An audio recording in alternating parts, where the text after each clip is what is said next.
Hello friends, तो आज से हम लोग नया टॉपिक पढ़ रहे हैं जो कि है आपका शैव संप्रदाय। इससे पहले दोस्तों मैं आपको बता चुका हूं कि हमने शैव धर्म के बारे में पढ़ा था कि भगवान शिव को जो फॉलो करते हैं, उनको अपना आराध्य मानते हैं, उन्हें क्या कहा जाता है दोस्तों? शैव कहा जाता है। ठीक है, तो शैव संप्रदाय यानी कि भगवान शिव को मानने वाले भी आगे चलकर टोटल 4 कम्युनिटी में यानी कि 4 संप्रदाय में डिवाइड हो जाते हैं, जिनके बारे में हम लोग डिटेल से पढ़ेंगे। ठीक है, देखिए क्या बोला गया है कि वामन पुराण में शैव संप्रदाय की संख्या 4 बताई गई है। ठीक है, वो कौन-कौन से हैं? वामन पुराण याद रखेंगे दोस्तों, ये हमारे टोटल 18 पुराण जो है, उन 18 पुराण में से एक पुराण है वामन पुराण और इसी में शिव संप्रदाय को यानी कि भगवान शिव को मानने वाले टोटल 4 पार्ट्स में डिवाइड हो गए यानी कि उनकी 4 कम्युनिटी बन गई, ये बात बोली गई है। अब वो 4 संप्रदाय क्या है? तो पहला आपका पाशुपत, दूसरा आपका कपालिक, तीसरा है आपका कालामुख, चौथा है आपका लिंगायत। ये टोटल 4 संप्रदाय में भगवान शिव को मानने वाले डिवाइड हो गए। ठीक है, तो हम एक-एक के बारे में हम लोग पढ़ेंगे।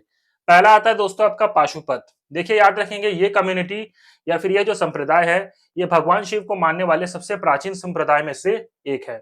ये कम्युनिटी या फिर संप्रदाय शैवों का यानी कि भगवान शिव को मानने वाले लोगों का सबसे प्राचीन संप्रदाय या फिर कम्युनिटी है।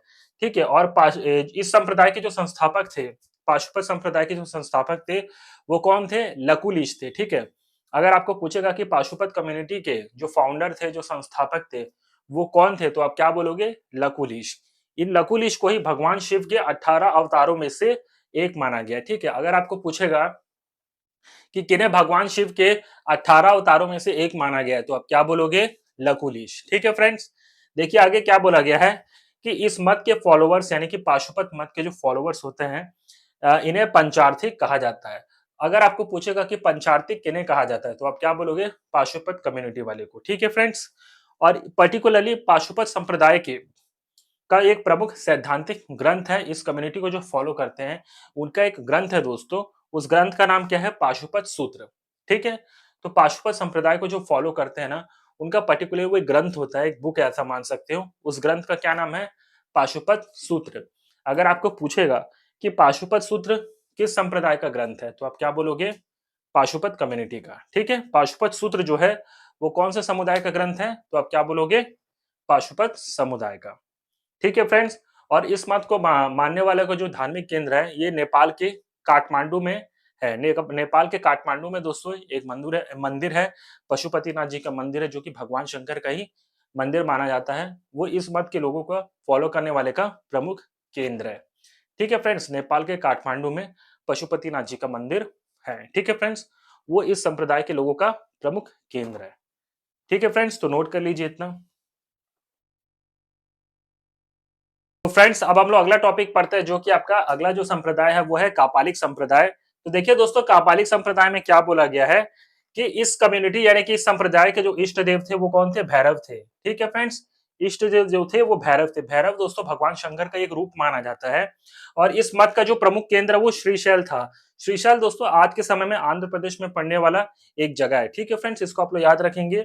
और ये लोग यानी कि कापालिक संप्रदाय के लोग तामसिक क्रियाओं के द्वारा अपने इष्ट देव भैरव को प्रसन्न करते थे। तामसिक क्रियाओं का अर्थ होता है दोस्तों वो कर्म या प्रोसेस जो कि अज्ञानता, जड़ता, नेगेटिविटी या भारीपन को बढ़ावा देते हैं।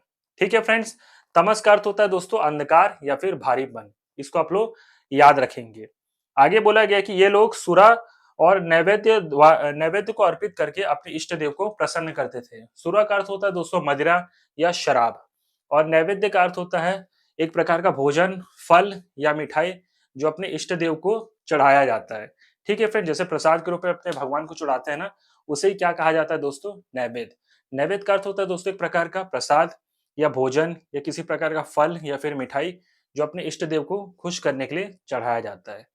ठीक है फ्रेंड्स, तो इसको आप लोग याद रखोगे। और तामसिक क्रियाओं का अर्थ होता है, मैं फिर से बता दे रहा हूँ, वो कर्म या प्रवृत्ति जो कि अज्ञानता, जड़ता और नेगेटिविटी को बढ़ावा देता है, उन्हें ही क्या कहा जाता है? तामसिक क्रियाएं कहा जाता है। तमस का अर्थ ही होता है, जो तमस गुण होता है ना दोस्तों, तमस का अर्थ ही होता है अंधकार या फिर भारीपन। ठीक है फ्रेंड्स, तो आज हम लोग कौन सा संप्रदाय पढ़े? पाशुपत और कापलिक संप्रदाय के बारे में। नेक्स्ट वीडियो में हम कालामुख और लिंगायत संप्रदाय के बारे में पढ़ेंगे। सो फ्रेंड्स, इस वीडियो में फिलहाल इतना ही। अगर आपको मेरा ये वीडियो पसंद आया तो प्लीज आप इस वीडियो को ज्यादा से ज्यादा लाइक, कमेंट और शेयर जरूर करिएगा दोस्तों। Thank you so much.